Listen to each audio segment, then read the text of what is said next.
Hello from Poland, hello from Elbing, from Elbląg. My name is Agnieszka Kopczyńska, and I invited a very interesting person to talk about very interesting things. So today I would like you to listen to the interview with Karolina Ciechorska-Kulesza. She was born in Elbląg. She lives and works in Gdańsk. She works at the Department of Social Anthropology at the University of Gdańsk, is sociologist and anthropologist. Her doctoral dissertation was about identity and space in conditions of unstable borders. She is an author and co-editor of works about localness, about regions, social memory, social space and participation. In the interview we are going to talk about some very interesting things connected with the Pomerania region. We will discuss the subject of individual and social memory, of some interesting communities like, for example, Koschneiders, about the identity of people living now in the western and northern territories of Poland, which were inhabited by new residents after the Second World War. So if you are interested in the today's territory of northern Poland, I invite you to listen to the interview. If you have more questions, if the subjects Karolina mentioned are interesting for you, please let me know. I think she will be so kind and will be able to spend with me some time once again and to take part in another interview. Thank you very much for your attention. Prepare some coffee or tea for yourself and have a nice time with Karolina. Could you tell me something about you? Where do you come from? What university do you work for? I work at the University of Gdańsk. This is the Institute of Sociology, and we have also the Pomeranian Cultural Research Center of the University of Gdańsk. And I also work with mainly regional organizations and institutions in the field of social research and social and cultural studies, as well as working for local communities and working for communities, like for local activities, participation, and so on. So I try to connect, I try to do study work and also like this, I could say, working for communities. And what is your connection to Elbing? My connection to Elbing is that I was born here and I spent my childhood in this town. I also have family here, and I live in Gdańsk, but it's very close to Elbląg, so I'm here very often. And what is the area of your research work?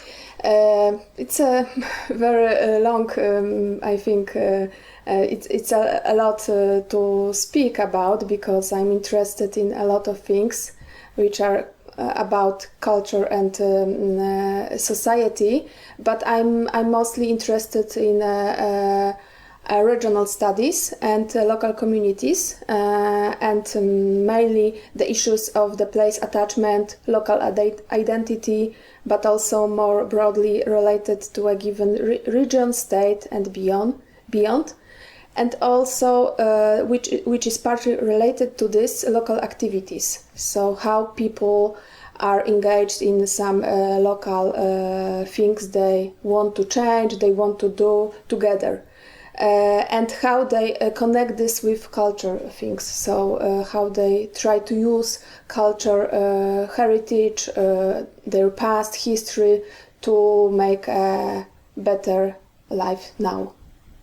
And I'm also interested in regional issues, especially in Pomerania, the Vistula part of this region. as well as the surroundings. So Elbląg is also the place I'm interested in, because Elbląg is, some people say it's like on the border of Pomerania, also Warmia and Mazury. Yes, Warmian-Mazurian region, yes.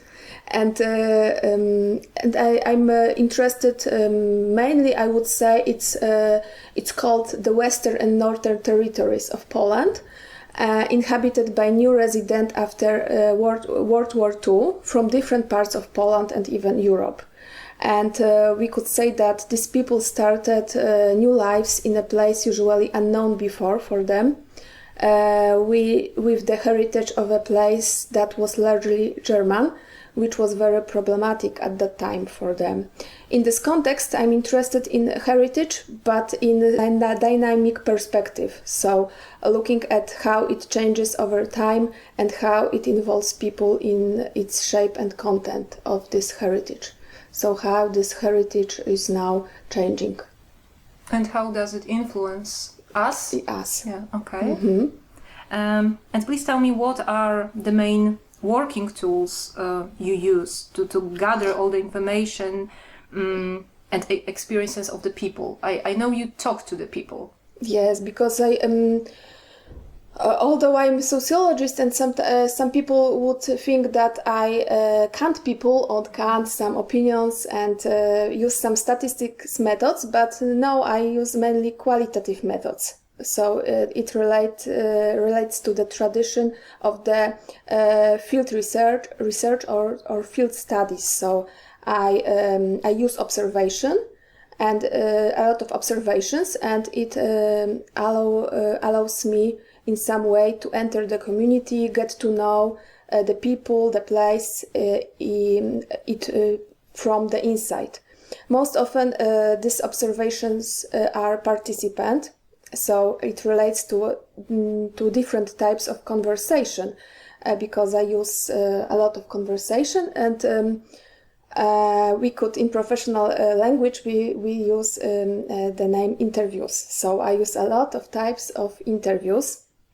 They are mostly relatively natural, in a relatively natural situation for the respondents. But I also use interviews, usually individual, in-depth, which I ask people for spend more time with me, not only in some natural situation like in public space.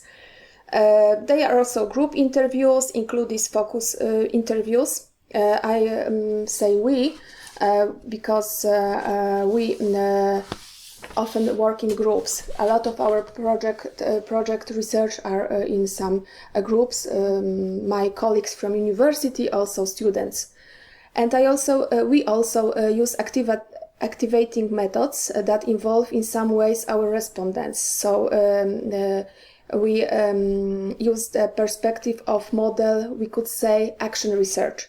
So we include respondents in the research process through, for example, workshop methods, inviting them to formulate research questions, help in collecting data or consulting results. So we want these people to be involved in this research process. They are often meetings and discussions in larger groups of, for example, residents who can express their opinions. So we go to some village, some town, and try to invite people to discuss with us some topic.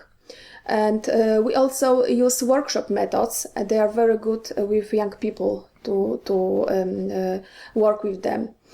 And of course, field studies also involves desk research, that is the analysis of materials that already exist.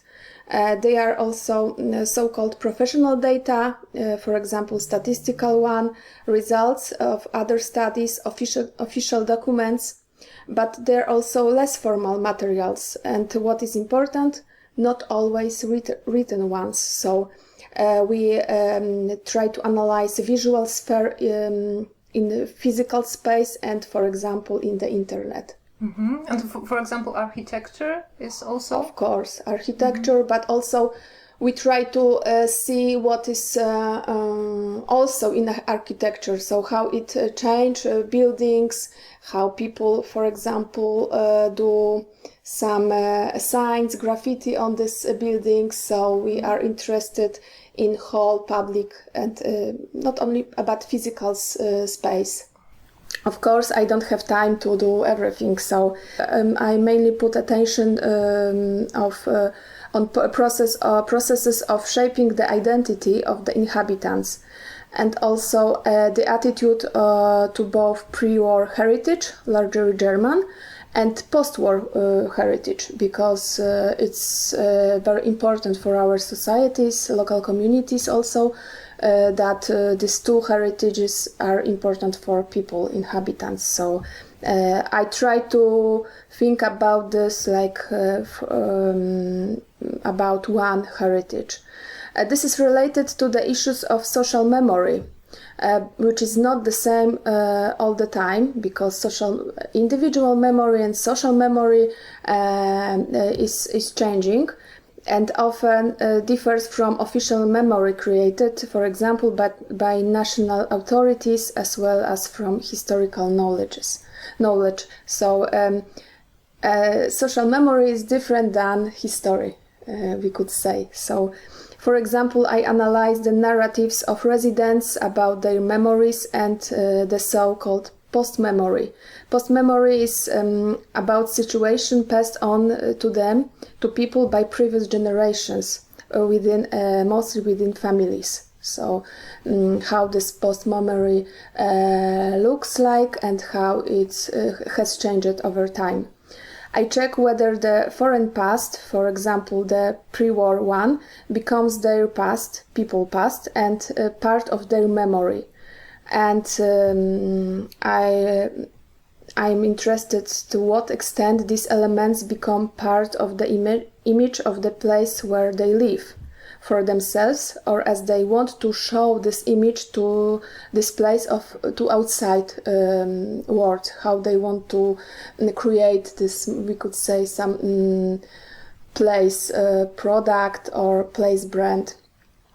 I compare this with the social practices, so it means what people do, how they behave, how they work, what activities they undertake. So it's all about everyday life, as well as this festive life, this special occasion, special situation for them and for communities. I'm also looking at place branding initiatives, also this bottom-up activities, but also this from authorities, and marketing and commercial organizations and institutions. Mm-hmm. But when we talked, you told me about locations you work in, and I think it's a great territory. It's not only Elbląg, it's not only Gdańsk. There are also small villages in the Kashuby, in German Kaszubaj, and other parts of northern Poland. I mainly work in Pommern region, but inside this region is very, very diverse, very interesting, because we could say there's a very mixed culture there inside. So it's even if for some, I would say for last 10 or even 15 years I focus on this region, I wouldn't say that I know Pomerania. I know Pommern. There is so many places I want to visit, and I discover different Pomerania. So it's one administrative place. So they identify with this district, and they say that it's Pomerania. They have some specific history, and they know about them, but of course they have also this, some of these communities have very strong local communities or even ethnic identities. So it would be especially Kashubians, which are very, I think it's a very cultural, strong region about history and culture. They are very, they have strong identity. We can also say about people from Kociewie. This is the another cultural region in Pomerania, and they also have this this identity of Kociewie. But there are a lot of places that have only this local identity, which is focused on this place. My research study says that, for example, Elbląg is this case that is mostly the biggest one is the local identity. Also national, so people from Elbląg claim that they are Polish and they are people from Elbląg. So they try to escape this regional identity because it's very problematic because of this administrative borders and very complicated history. So they are on the border of some cultural regions and even geographical regions. So it's hard for people to speak what region they are. And they are not very rooted, we could say, because they are, as for a society, very new society, because most of them came to Elbląg after World War II or later. From different regions. From different regions of Poland and even Europe. But also we have different communities in Pomerania. For example, we have Polish people who came to Pomerania in the interwar period since 1920. So it was this, especially to this Polish part, they came mainly from different part of Poland, from Poznań in German Posen and surroundings, and from Warsaw district. But most of them came to Pomerania after the World War II. There was voluntary migrations to the western and northern territories, mainly from central Poland, but not only. And also there were forced expatriation from the former eastern borderlands. Today it's Lithuania, Vilno, and also today it's Belarus. And we have also national and ethnic minorities who came to Pomerania with the wave of post-war migrations, voluntarily or under pressure. And as was the case with Ukrainians and the Łemko population under the Vistula operation after World War II. But also we have other minorities who came here as a part of expatriation from the eastern borderlands. So there were Karaims, Tatars and Armenians. And this multicultural landscape is complemented by the few representatives of the German population who avoided deportation in the post-war period, and the Polish native population who lived here before the World War II. But we could say that these communities are like islands, because the migration processes in Pomerania were very uneven and irregular. But I would say that it's not the end of this, because we have also this memory of diversity and multicultural Pomerania from the before the World War II, and it's recalled today. This awareness of the region's diversity, I think, is high, although it doesn't necessarily is equivalent with the exact knowledge of the inhabitants of this subject, but it is certainly more and more part of regional and local public discourses. So it's of course a memory of the German inhabitants of these lands, but also discovering and in some way recalling Jewish heritage in some places. It's also the memory of, for example, the Hollanders. Hollanders came to Pomerania from the 16th to 17th centuries. There were settlers from Friesland and the Netherlands, mainly on the Mennonite denomination in Pomerania. They mainly live in marshland and der Weichsel. Weichsel, sorry. And among others, Tiegenhof, now it's Nowy Dwór Gdański, and also Powiśle. In German, it would be... It was Regierungsbezirk Westpreußen. Around Sturm, and Kwidzyn, so in German it's Marienwerder. And they were mainly Royal Prussia, attached to Poland after the 13 Years' War.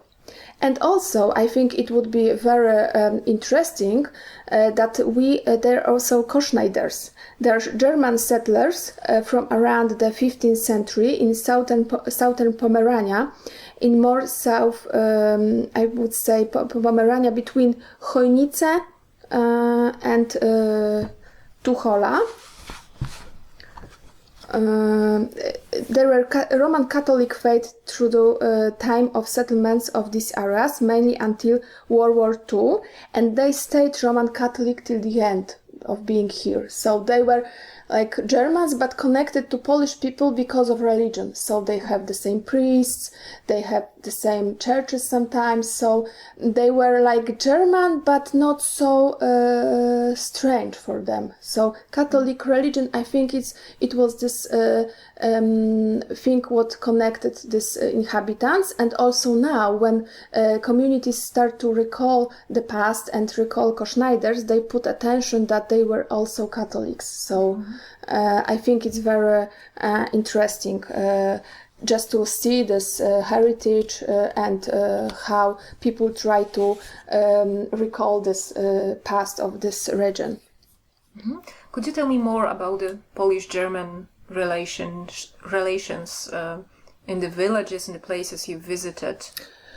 From the first sight, I would say that these relations are not very strong. I mean, people say it's not a issue now. It's what kind of relation can we speak about after so many years? But if you go deeper and deeper, you would say that this relation is very is pretty strong. I mean, even if people then don't communicate, but they think about German heritage.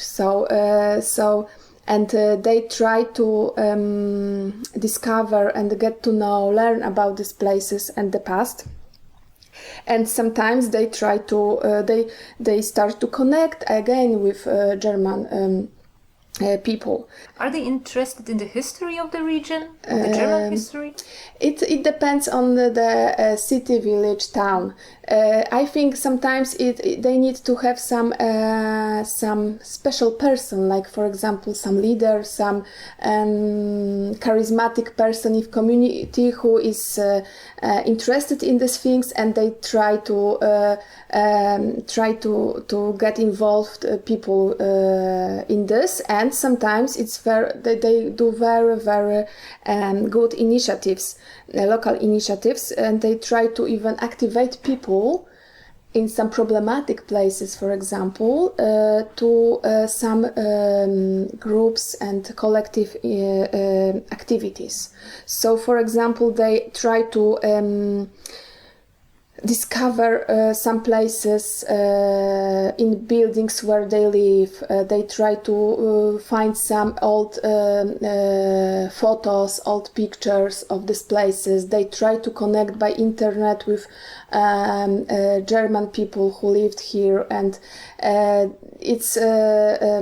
internet is very good at this. So then they try to discover how German people lived in these places, about their lifestyles, about their kitchen, culinaries, about, for example, how kids played, about toys.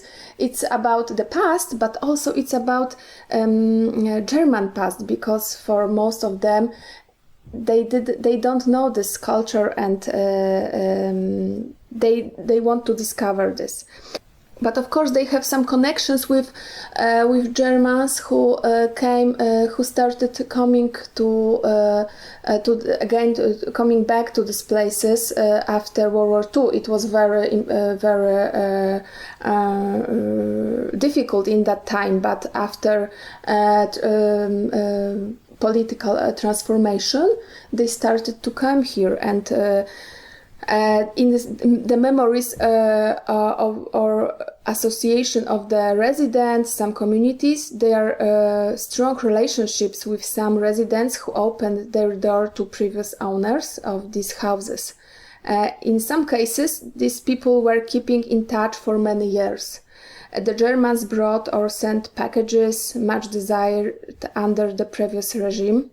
So Germans were associated with Western products, for example, coffee, sweets, and so on.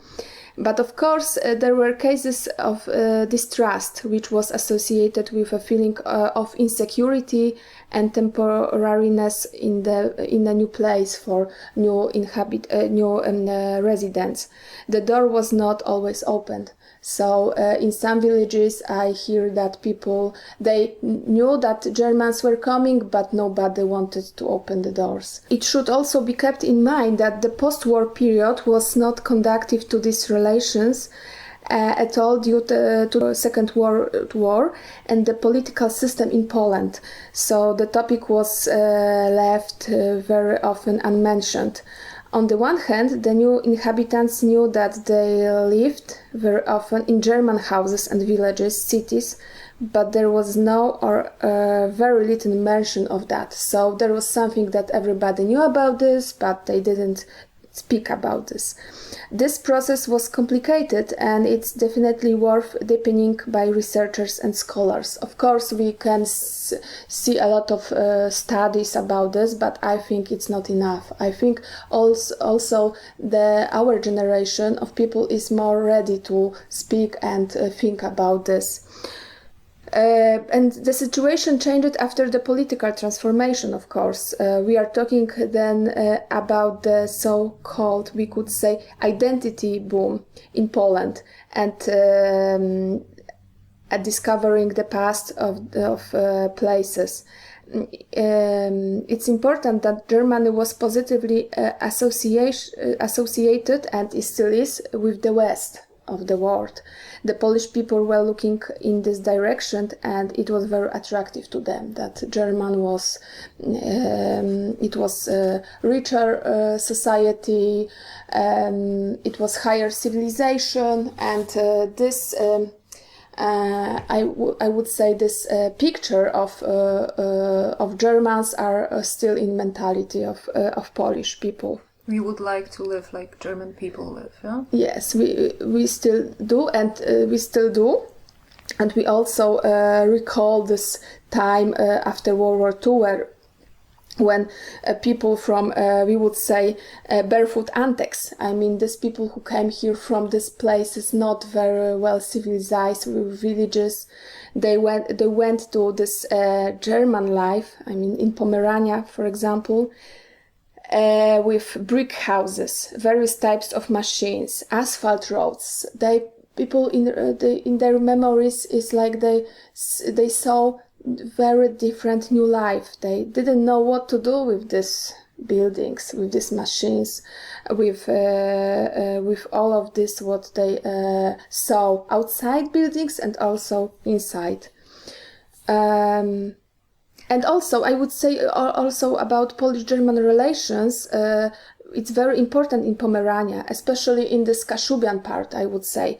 Departures to Germany, mainly in 1970s and also 1980s, such as it was an option which was provided by the official regulation, law regulation. So a lot of people inhabitants of Pomerania who lived and had ancestors in Germany. So before the World War II, it was part of Pomerania, it was in German. So they could go to Germany. So they migrate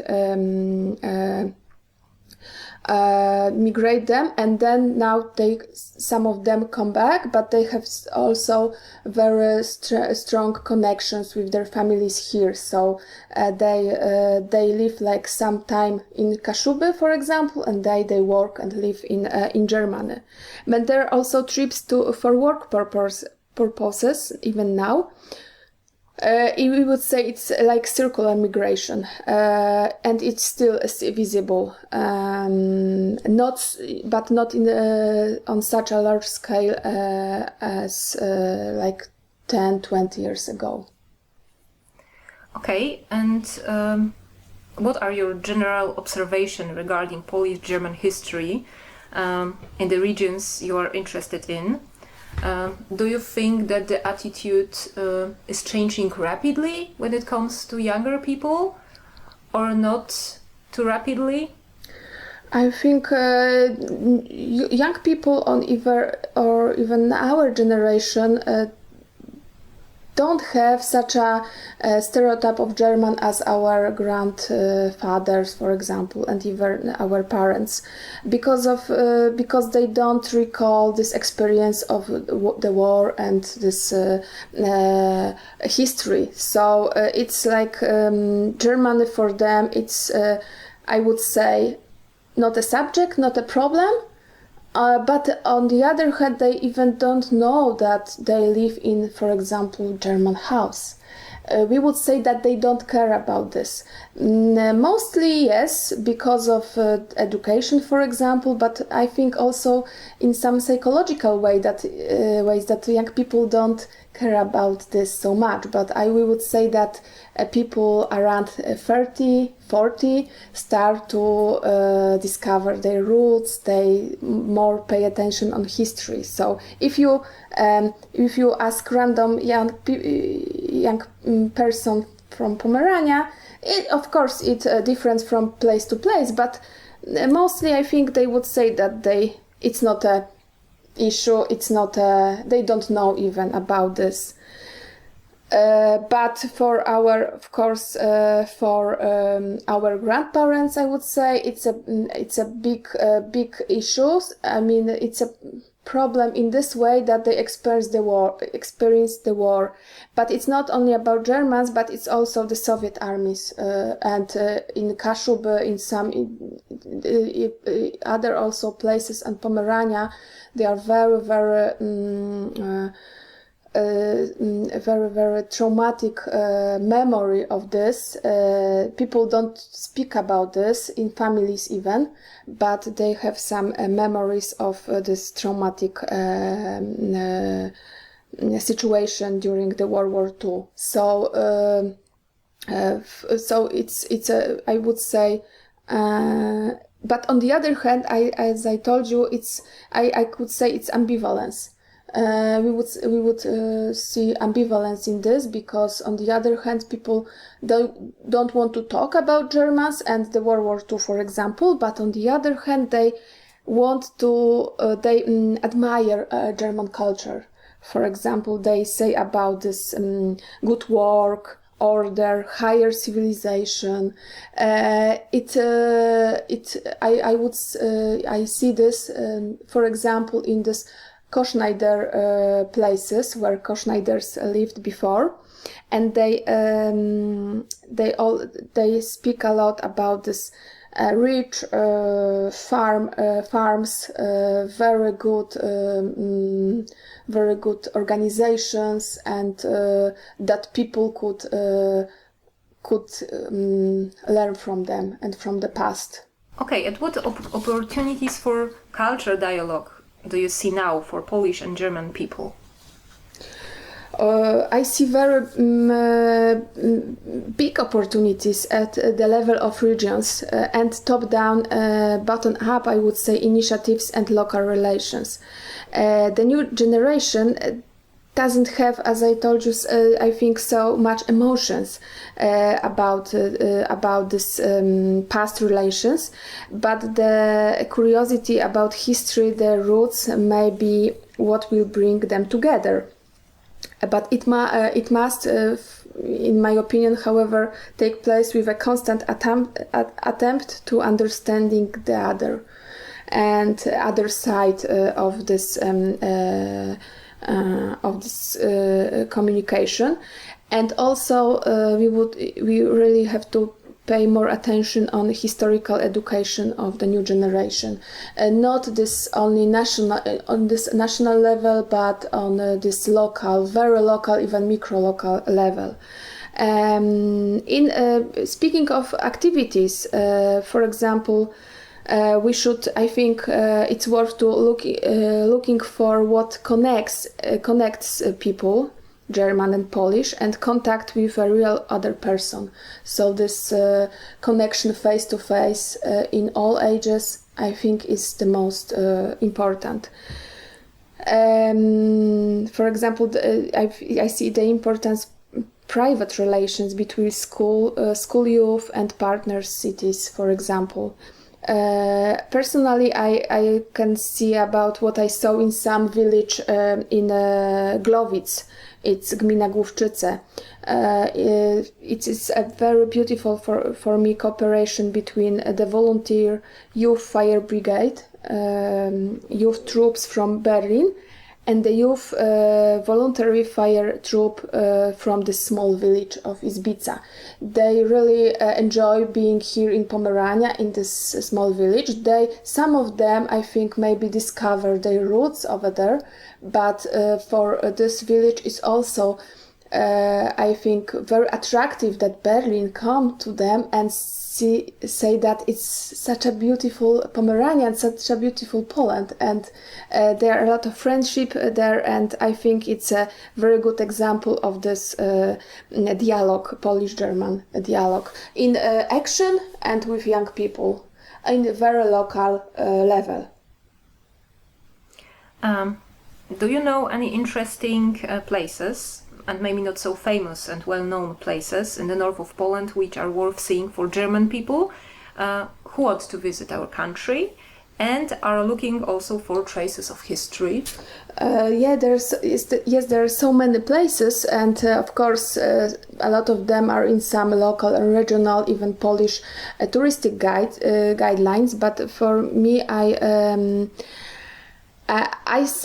would say that I wouldn't avoid local museums and exhibitions. For example, Ebbing and Słupsk, in German Stolp, have interesting exhibitions, often concerning these pre-war cities and also post-war settlers. I think it's important because I believe that it could also be valuable for people from Germany to understand modern society in these areas. Why and how it looks like now, and why is that? What people, what society, what groups came to these places, and in what social and cultural, even economic circumstances they live there, and political ones. It's also very important. From less known places, I would say it's worth visiting, for example, the pre-war Polish-German border in Pomerania, with partially preserved border buildings. These are characteristic brick and wooden houses in Polish, but from German language they are locally named Zolle or Zollhause. Zollhäuser in German. Yes, so it's very similar. It's from Germany, but they also, in some part of Pomerania, they call them these wooden houses. They call them simply wooden buildings. On the former, they are on the former German side, and they are very unique, specific. They are in different conditions technically, and they are very old, some of them. But they are not in, I think, local and they are not in touristic books and guides. But on the Polish side, there are a smaller number of these border buildings, but they are some, and they have characteristic columns. Most of them are normal buildings for living for people, but there are some roads you can drive a car on, go by bike, and you can see this numbers, a lot of numbers of buildings. Sometimes they are one, but sometimes there are more of them. They are very characteristic, and I think it's worth to see it. Of course, also I would say about Pomeranian palaces. Most of them they are privately owned and hardly ever available for sightseeing. So they are not for touristic purposes. But if you go by bike, for example, in this, Glowitz commune, there are a lot of them, and you can also see them from outside, but also they have often very climatic, a very nice atmosphere because of greens and parks. These old parks remembering old times, so it's, I think, very unique. No, I would say that it's worth visiting, for example, by bike, the Kosznajderej place, villages with old farms, beautiful churches and cemeteries. It's on the south of Chojnice in German Konitz. And also, I think it's worth to discover the Vistula Lagoon. For example, Kadinen, they are in Elbląg Upland Landscape Park. It was West Prussia, and it was summer residence for Emperor Wilhelm II. After World War I, it was province of East Prussia, and this place is very little discovered. It's very unique architecture and special atmosphere of this. I think there are more and more places, but it's hard to choose some of them, so I chose this one. Mm-hmm. Thank you very much for the conversation. I'm really interested in the things and in the communities you mentioned, and I'm sure that I will be looking for some more information about it. Thank you very much. Thank you.